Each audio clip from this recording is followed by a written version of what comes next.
Yes, we are live. Chris Baréz-Brown, welcome to the live stream. How you doing? Great to be here, Lewis. Lovely to see you. Thanks for joining me. Lovely to see you too. So you're the founder of Upping Your Elvis and the Talk It Out app, which is great. So we'll hear about both later on.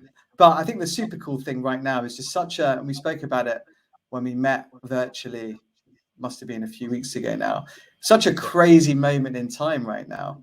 You know, everyone's like thinking through their work life, what it's going to look like. Some firms are mandating people come back. Some aren't. Some people are happy at home. Some people aren't.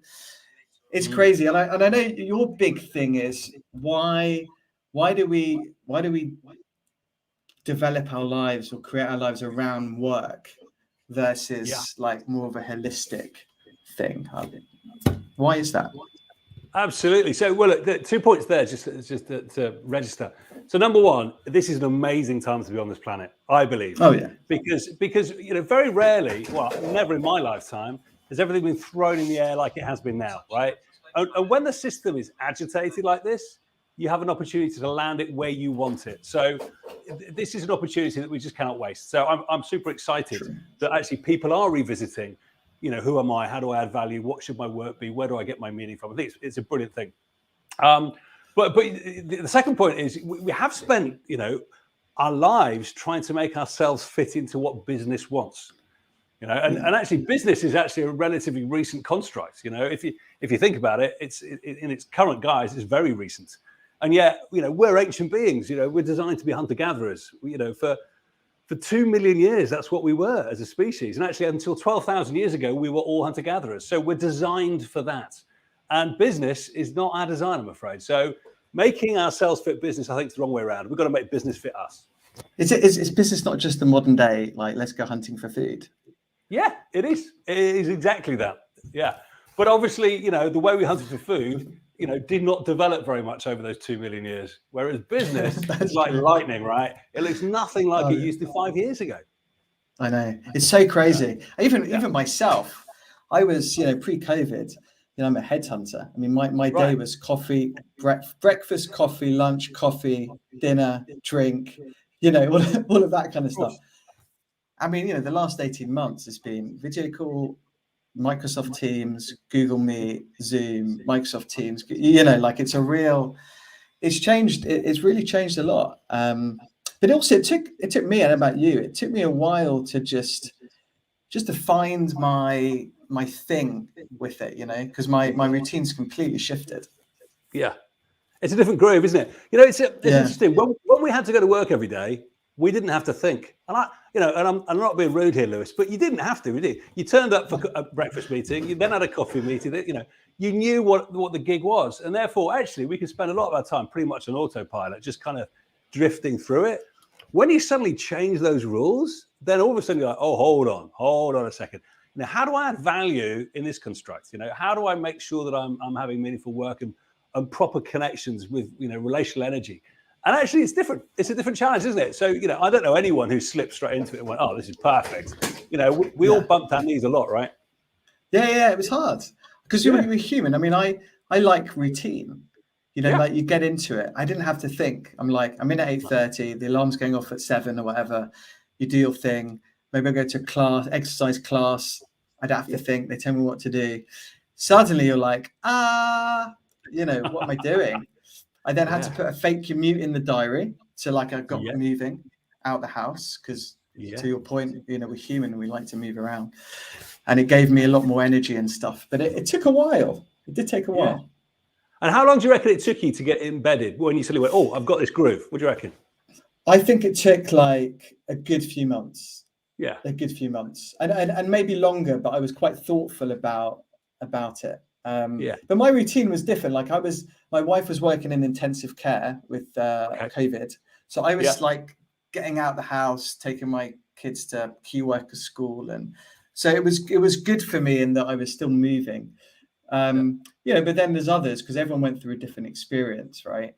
You know, others were at home and you hear so many, and we'll go into this, so many stories of burnout, you know, people working longer. You know, at their desk. I mean, some people just didn't have a desk, right? You just worked on your bed and Sure. So everyone went through a different journey, and I think it's taken people, different amounts of times to find it. What about you? Yeah, so I think there was a kind of a frenzy of excitement at the beginning because I was like, wow, the rules have changed. And then I'm a bit like you, I had to experiment quite a lot and just go, right, so what fits and what doesn't. I think, a few months in, I was getting the groove of it. I think within 6 months, I was enjoying it, really enjoying it. And were you a 5-day-a-week guy before in the office? I don't think I've ever really been a 5-day-a-week guy, to be honest. I'm one of these people, I do fits and spurts. So I work flat out for, a week and then, kick back for a few days. So I'm not particularly, used to having, a preordained kind of time of the way I work. But actually, therefore, lockdown really suited me because all of a sudden other people weren't either, because they were kind of addressing work in a slightly different way, because actually you've got to look after kids sometimes, right? Homeschooling, I mean, that's probably the biggest lesson we can ever have on how we can get focus and prioritize things, right? Because that's tough. So all of a sudden it was okay for people to go, do you know what? I've got something else I have to do. I'll make it up another way. And I kind of like the fact we were readdressing those priorities. Yeah. So where we're at now, right? So it's been, I don't know, 18 months or whatever. And now the conversations moved to like, what's it going to look like? And I don't think we're quite arrived there, right? People are still thinking through what it will look like. Firms are starting, some are starting to mandate people come back 3 days a week. Others have gone fully remote. Others are 5 days. I mean, but for the individual, and then you seem to have found it, like if they're struggling to find balance, like what's a good place to start to think about it? Well, I think balance is, I don't think balance ever happens. You're either moving towards something more healthy or moving away from it, I tend to find. But that sweet spot doesn't really happen, very often. But I think what it's all about is awareness of it, because, life is work and work is life, right? Because a third of our days on this planet are work days. If we're not loving them, we're wasting life. And if we're to say that work isn't life, I think that would be crazy, right? So it's how do you embrace it when it's healthy for you? And I think everyone's different, right? Everyone has a different energetic makeup. They need different things. Some people need to be flat out just to breathe and to survive and to feel like they're doing something meaningful. Others know that actually they need a lot more time and space around them. So, for me, I think actually on a personal level and an organizational level, we should be seeing this as one big experiment, because if there's any company saying this is the answer, I think they'll be changing their mind in 6 months. I honestly do, because we don't know what the answer is, because we've never done this before. So I think what we should be doing is we should be going in with this, with positive, energy and saying, right, let's try some things out and see what works for me as an individual, for my team, and indeed for the organization, because there's going to be some surprises, right? Because this has never happened before. It's true. You've also got to be happy. I mean, for me, it's like, got to be happy in your job. You've got to be happy with what you're doing, because life's short, you've got to enjoy it. And more people now, I think in America, they call it the big resignation.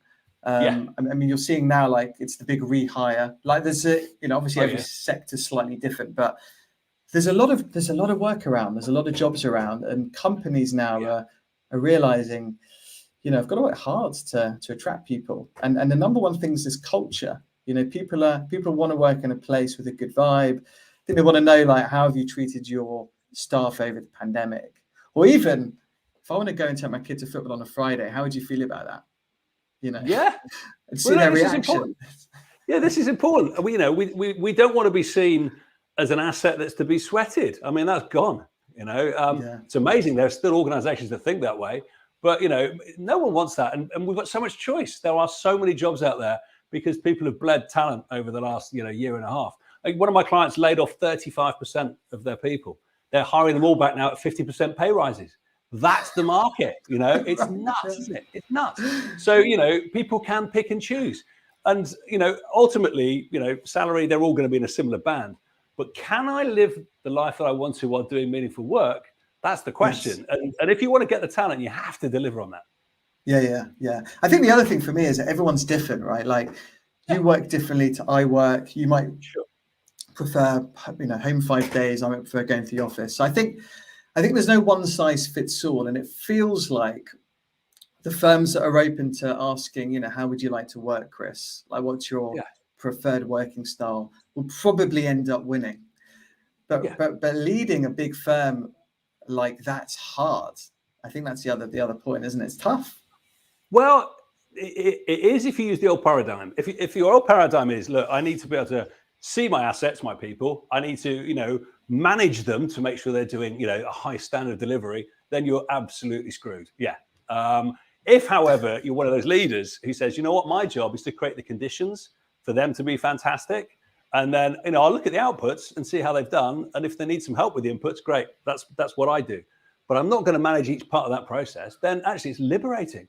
It's massively liberating because it means you are not responsible anymore for the work. You're responsible for the conditions, which is a great gig. That's true. Create the environment for people to be their best. Yeah. Exactly. Yeah. But it's hard as well because people are so used to this presenteeism. I say so used to. I mean, it's been 18 months, but it still feels like a lot of people are used to that versus output, right? Like as long as someone is doing an awesome job, great. Yeah, I mean, it's interesting over the last 18 months, how many companies have put software on people's machines to check they're doing the work. Really? So presenteeism has still been happening within lockdown. And I find it so sad that people can't trust their people to be as brilliant as they can be. And for me, that's just a massive indicator leadership's not doing a great job. True. It's also worth mentioning that these are people that obviously are fortunate enough to be able to work from home if they can, because there's many people obviously that have to go to work, NHS and all of that kind of stuff. Absolutely. Thank you for that. Yes. Yeah. Interesting. Yeah, people still tracking. Well, for sure. I mean, what can you say? With the energy levels. So, I mean, I know it's an interesting topic for you. How can you maintain your energy levels during a working day, whether it's in the office, home? Like, are there any interesting tips and tricks that people can kind of follow? No, absolutely. So look, my business, Upping Your Elvis, our reason for being is to help people get their energy right. Because our belief is very straightforward. When you get your energy right, life is easy and fun. And when you don't, it's really hard work, right? So we help all sorts of organizations like Nike and Coke and Unilever and GSK get their energy right on a daily basis. So we're constantly playing and experimenting actually with things to see what helps people jump out of bed, loving who they are, loving the work they do. And your point here, which is absolutely on point, is that you can't leave it to chance. It's not something that you can just set up once and let it run. It's something we need to constantly address because our energy ebbs and flows. I mean, the whole idea that we have 8 hours a day and they're all equal, it's just rubbish, isn't it? It's so rubbish. And yet everyone seems to think they need to optimize every kind of 60-minute interval, and that their 9 a.m. is the same as their 4 p.m. My 9 a.m. is nothing like my 4 p.m. and the idea that is ridiculous, right? So one of the first things I think we need to do to manage our energy better is we need to understand that it does ebb and flow, that we do have these rhythms. We are not the same throughout our day. And actually, the more aware that we can be of when our peaks and troughs happen, the more we can utilize them. So one really useful thing to do, I think, is just spend a few days. Just set an alarm every hour, usually 10 to the hour, because you often have things starting at the hour, so maybe 10 to. And just make a note of what your energy is like on a score between 1 and 10. And what you'll notice after a few days is there are certain patterns. Yeah. And you'll probably be aware of yours. What's your best time of day, Lewis? If I wanted to get the best from you, when would it be? I'm a morning person. Morning. And is there a particular time in the morning when it's a peak, or is it general morning? It depends. I go to the gym at like 6:30. Yeah. Come into the office or my home office or whatever. I think probably between like 9 and 11. Perfect. 8:30 and 11. I'm on. Yeah. So there's a sweet spot, and everyone will have a sweet spot. It's surprising how many people have it in the morning. So I have a sweet spot in the morning too. Now it's really important to understand what that sweet spot is, because frightening statistic, we only have between 90 and 120 minutes of deep focus per day. Per day? Okay? Per day, deep focus. And most people I know waste it. They waste it on emails and on other people's meetings, right? So for me, one thing to really help you get your energy right is to understand where that sweet spot is and put the right stuff in it. Yeah, put the right stuff in it. And for me, what the right stuff is, it's all about focus. So I start my day quite religiously. I do a morning routine to get my energy right. And, if that means, not looking at my phone, it means drinking a pint of water as soon as I wake up. Yeah. Doing a little bit of exercise. And then when I've got the system working, what I do is I just spend 5 minutes outside just thinking about what is my big thing. What is the one thing I need to deliver today that when I do, I'll be high-fiving my way home going, woof, that was a worthwhile day. And when you've done it, because it feels good, right? Because it has somehow moved your world forward. It might be an email, it might be a conversation, it might be a project deliverable. But by getting that clear focus, then what you do is you stack it into that sweet spot. You make sure it happens at the time of your day that you're going to be really working. Yeah.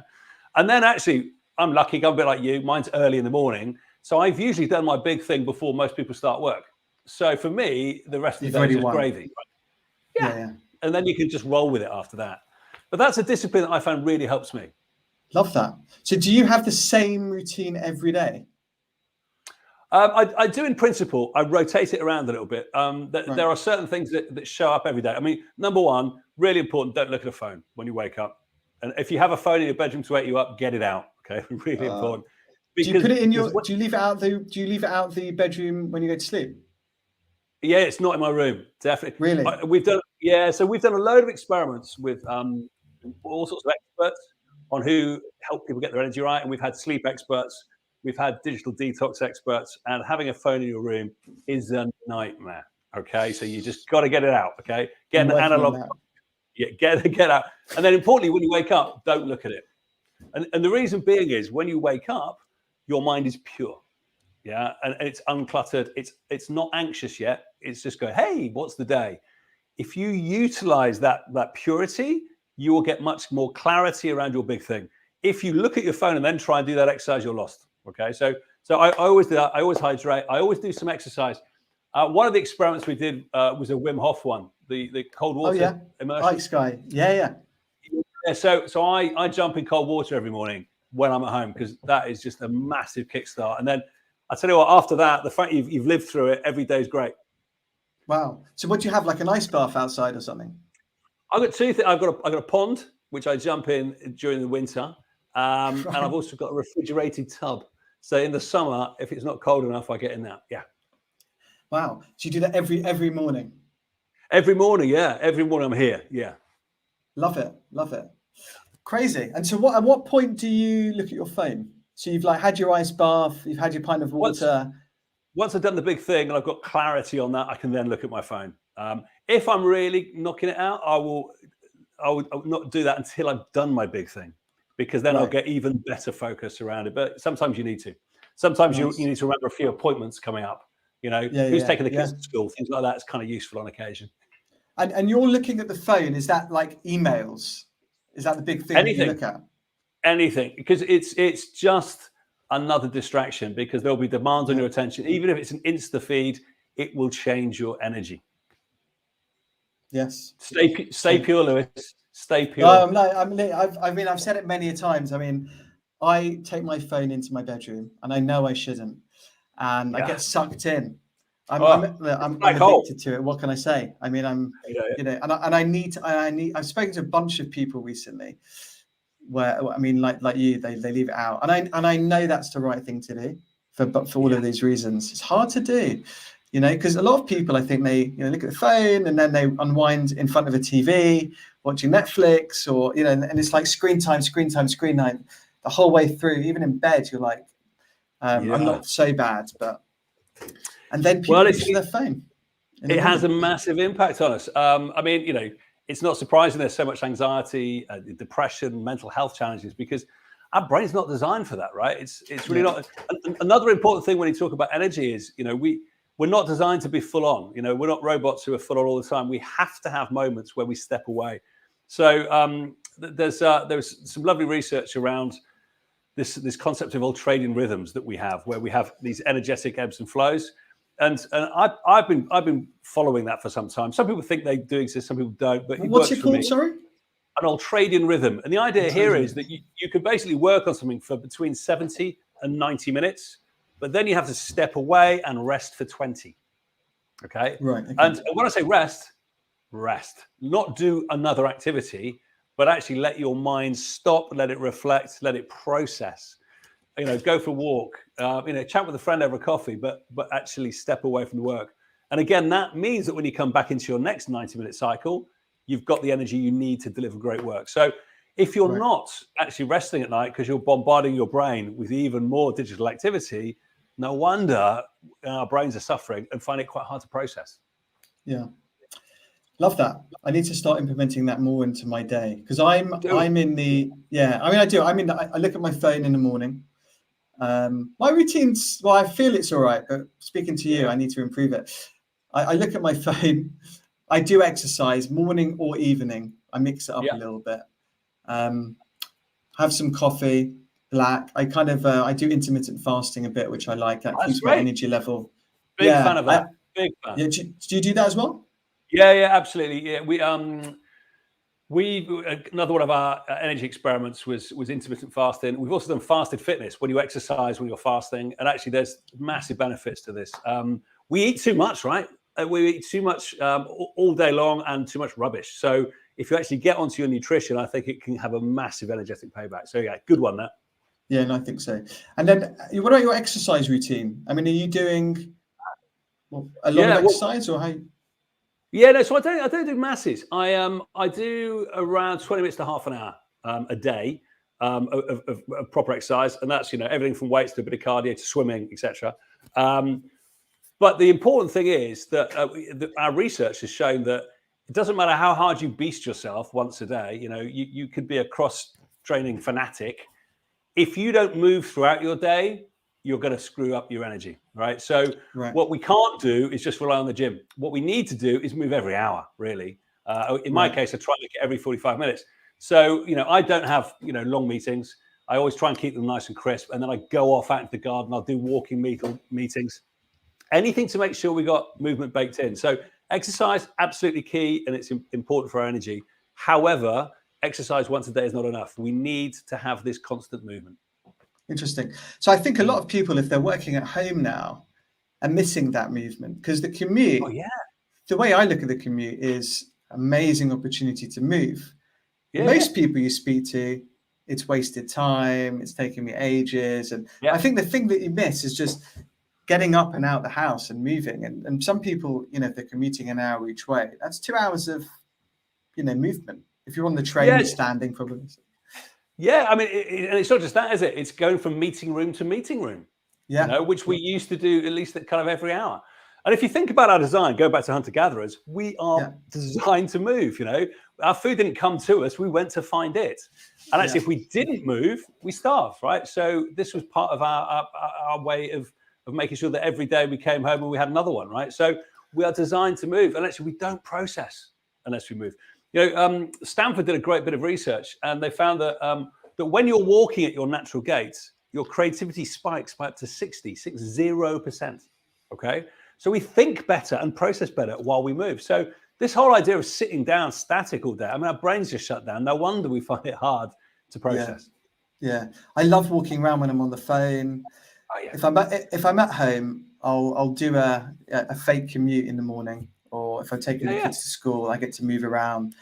But I think that's the thing I feel a lot of people are missing, is when they're working at home, they don't get out or they don't move enough. And then you get this burnout, and, so many people are experiencing right now. Yeah, well, I mean, the problem is with obviously being locked in the home, there's so many things that you miss. Movement being one of them, stimulus being another one. Massive part of it is relational energy. So when we're in the office, we will have around just under 40 impromptu kind of interactions a week, where you just bump into someone at the coffee machine in between meetings, and you have a little conversation. It's good for stimulus and for creativity, but it's amazing for relational energy, right? It's really good because it helps us feel like we belong, right? It's part of our tribe. When you're in lockdown, that goes down to less than 7. That's a massive impact, right? So therefore, no wonder people went crazy when we had Freedom Day, and they just went, I'm out in the world. because we're like, I'll talk to anyone, because, actually, as tribal hunter-gatherers, which is our design, we crave that connection. We need that connection for us to be well. So, it'll be very interesting to see how people get the balance now with this hybrid working, because now actually we can choose a little bit. How will we choose? How will we know when it's time to go back in again and invest in the relational energy? And how will we make sure that when we go into the office, we're optimizing that, rather than just going in and doing a load of emails and wasting our time, because that would be pointless, wouldn't it? Yeah. But also, to your point, is how do people know what makes them tick, or do people know what activities to do to put themselves in the right, ideal energy scenario? Well, look, I don't think we do. I don't think we do. Is my research. So look, I mean, our latest book, which is Upping Your Elvis, is basically all about what you can do to get that energy right. And what we noticed is when we talk to people, we often say, "So how are you?" Now in Britain, there's only one response that's allowable, which is fine. And you're never fine, are you? There's a lot more going on. So we have to start with our own personal awareness. And the way I help people understand that is I split their energy into 4 component parts, which is your physical, your mental, your emotional, and your spiritual. And actually, they all have very different contributions to your overall system. They all feel very different. And therefore, if you can be aware of those, then I think you get a better chance to make a choice of what to do differently. Because physically, if I say, how are you now physically, you can answer it, right? You can say, well, I've been sitting down for a little while. I'm still tweaked from the coffee. You can actually get a little bit more insight into what you might need to do differently. Yeah. Mentally, you know what it's like to be, positive and making connections and clear of thought. You also know what it's like to have a brain fog, right? So if you think about the physical, mental, emotional, and spiritual components, we can then get more choice. And then we can say, well, what can we do with that? The physical stuff is really obvious, right? Because we move. We've got to sleep more. Napping, by the way, favorite personal sport. For a little energetic boost, a nap is a winner. But, we're getting quite good at the physical stuff. And it's been quite a decent development, because when I started doing this work, I used to work for a brewery, and largely it was like a badge of honor to get off the red eye, go straight to the board meeting, crush it, with no sleep, go out for martinis, and it was like, look at me, I'm a leader, Whereas now, most leaders I work with are triathletes. They're obsessed by their sleep patterns. They'll only have wheat imported from Italy. They're really onto their physical energy. Which is I think a really good development. Incredible. Yeah. It is good. It is good. But when we get into our mental and our emotional, our spiritual, people get a little bit more foggy as to what to do. But they are equally important. In fact, in some ways, more important than just getting our physical energy right. Yeah, you got to treat yourself like an athlete. And we're going to be working for a long time. Good diet, good sleep, good exercise, and to your point. Absolutely. I think there was a book out years ago, wasn't it? The Corporate Athlete, which was all about that. Okay. I'm a big believer in it. We can't survive on coffee and sugar alone, for sure. No. But it was. I mean, I remember when I started working in the city, it was, I started, the guys took me out for beers. I think they force fed me about 4 pints in an hour. I got home. I got sick a million times. My mum was like, how was it? I'm like, don't think I'm going to survive this one. Yeah. Welcome to work life. Welcome to work. But that's out now, I think. A lot more people are concerned about their health, mental, physical, diet, the whole thing. So it's important. But I think now you need to be, to your initial point of, how are you? But how are you really? But how are you really? Back in the office, I remember it used to be like, hey, mate, how you doing? And I'd be off by the time they even answered. Yeah. Or we must grab coffee, see you later. Whereas I think now I can be a bit more intentional. Like I can message you and say, Chris, fancy a chat on video. And now it's the two of us. I'm like, hey, mate, how you doing? And I think hopefully there's a bit more real, concern or just general interest in how you're actually doing. I think it's improving our awareness that we need to do that. I think we've still got some way to go. And one of the big problems has been in lockdown is obviously if you're on screen, you get very transactional. And if you have back-to-back meetings, you're literally going off one onto another one, and there's no time for that social interaction. So, what we've been getting our leaders to do that we work with thousands in the last sort of 18 months, is just phone up, one person in your team per day randomly, and just tell them what you love about them. Just go, you know what, you just nail that every time. I really appreciate it. and have some of that connectivity and appreciation happening, because it will not happen by accident. You have to work harder when you're remote. You have to work harder when you're hybrid, basically, because you're just not together enough. That's true. What can people do to kind of open their eyes a bit to this new working and living scenario? Because on the other side of the coin, clearly like economics plays a huge part, right? I mean, you need to work to make money, and people don't want to lose their jobs and so forth. And so maybe how would you approach this with your line manager, or like if you're working for a boss who's just 5 days a week in, just on his phone, her phone the whole time, just completely the opposite to how we're describing. It's quite daunting, to approach these people and say, look, it's great for you, but this is how I'm going to be most productive. It can be. Funnily enough, I was working for a client last week out in Ibiza. It was terrible, awful gig. And I was asked the same question. What the person said to me was, well, this only works, Chris, doesn't it, if the leader's doing it top down. And I said, look, that's nice when it happens, but we don't need to wait for that. If you wait for that, you could be waiting a very long time. The only way to get change happening in a business is for you to change, right? And actually, the business doesn't exist. All we've got is a bunch of individuals who work for the same organizational name. If anything, the behaviors live within a team, because that's, you might join Nike, but you stay for your team. Right. So the behavioral standards are set there. So I would focus on you and your immediate team. That's what I would focus on. And I'd say, look, this is where I'm at. This is what I need. And I'm letting you know this so you can support me in that, because I promise I'll do a better job if I get it.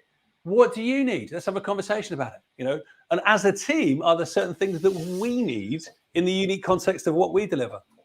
But don't shy away from the conversation. Because, that's why we're in the place that we've been in for the last couple of decades, where everyone's just been head down going, I can't do that. I mean, the number of times I say to people, why don't you take a nap during the day? They're like, oh, you can't take a nap. And I'm saying, well, why? What will happen? And that guilt. Go, terrible things. But it's never happened. They're just making it up. I mean, that guilt, even if you're at home on your own and you're having a little nap. I mean, I don't do it. I was reading... What's the book? Walker. Why We Sleep. Matthew Walker, isn't it? Matthew Walker. Yeah.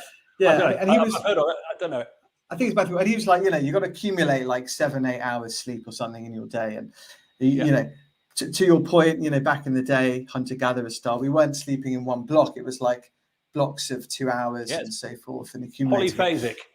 That's it. And the minute you have a kid, you're like, right, get them into a routine. Break them out of the normal routine that they're born in. But such a routine of like, you go to bed, you sleep fully. You can't. Napping is just it's such a hard thing to get your head around. I think especially at work. So I'm really lucky. I was in the army when I was very young, so I learned to nap on a 4-ton truck, in a blizzard. So napping is very easy for me, and I'm very aware that if I just take 20 minutes out at the right time of day, I will come back and the afternoon will be productive. And if I don't, I'm going to be sluggish. So it is the best investment you can ever make. And I think what we've got to start doing is, instead of thinking about how we manage our time, we've got to think about how we manage our energy. Because some people, they're thinking, I've just lost 20 minutes. I'm going, no, I've just gained a ton of energy for the afternoon. And that's the best thing I can possibly do. But it's a mindset change, right? It's a mindset change. I love that. It's so true. It's so true, because it's output versus time, right? I mean, it's all about producing good stuff. It's not how long it takes you. Exactly. And another shocking piece of research, which I love, by the way, Lewis, is the highest performers in any field, in music, in art, in theatre, in entrepreneurs, in athletes, they work for between 3.5 and 4 hours a day. Okay, 3.5 to 4 hours a day. But they do it with absolute commitment and absolute focus. Yeah. And I think what we often spend our time doing, that's the hard thing. And we're designed not to focus, which is one of the things we've got to overcome. But the problem is at work is people just spread their attention all over the place. They go to meetings they should not go to. They answer emails that are not important. They get bombarded by things that just slow them down. And actually, if we learn to step away from that business and say, look, how can I add value with my unique talents on this unique day? Then you know what? We wouldn't have to work so hard. Yeah. time management, what you focus your energy on, for sure. That unique talent thing, though, that's an interesting one. How do you find out what your unique talents are? That's a big experimentation. one. My answer is experimentation again.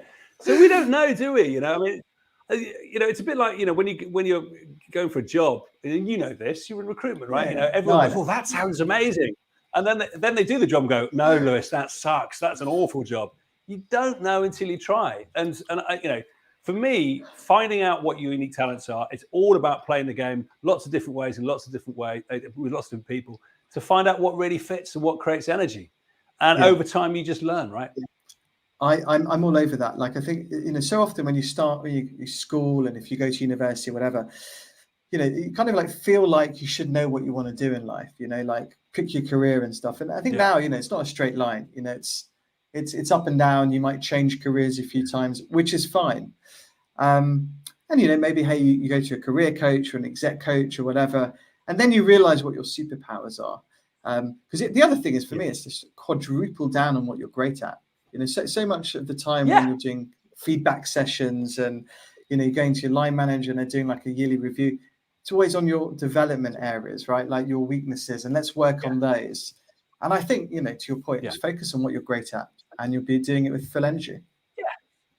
I mean, that, you know, that's been proven scientifically 30 years ago. You know, it's a waste of time, this kind of, you know, hey, work on your weaknesses, you know. And yet so many businesses have got this idea of having a rounded person. You know, they still have it. These are our leadership attributes, and you need all of them.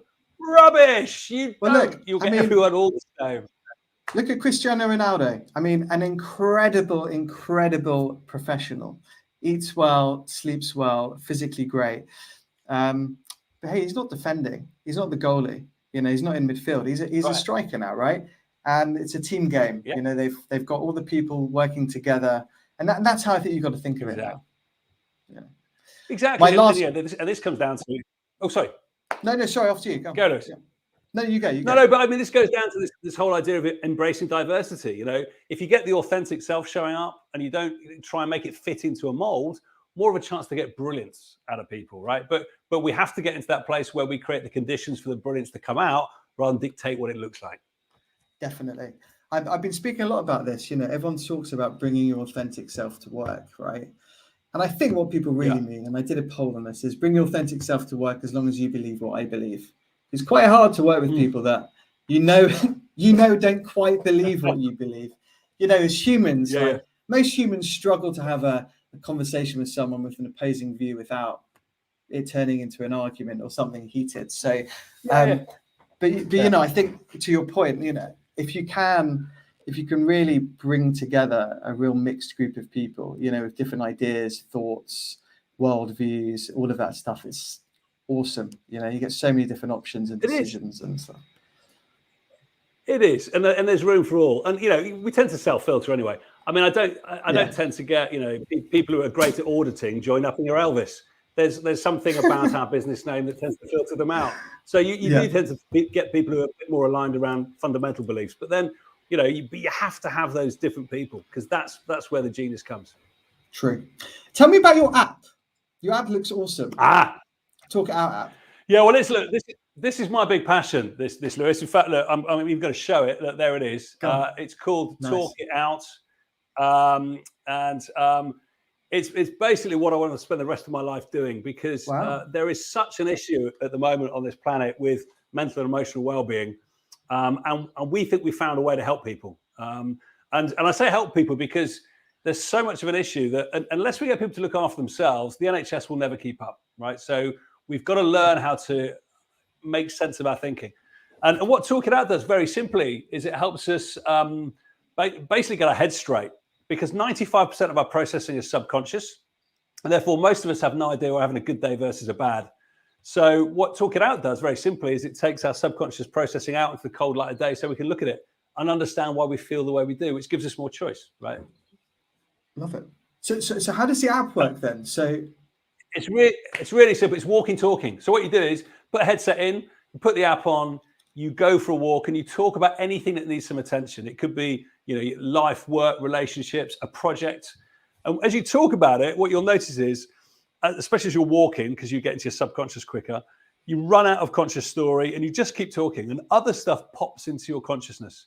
And every now and again, you'll say something that's interesting. You'll notice it because you feel it. You just go, oh, didn't realize that. If you just press the button, whatever you say next gets captured in text and audio. So you don't have to listen back to it. It drops out as insights. Yeah. So I like that. I use it.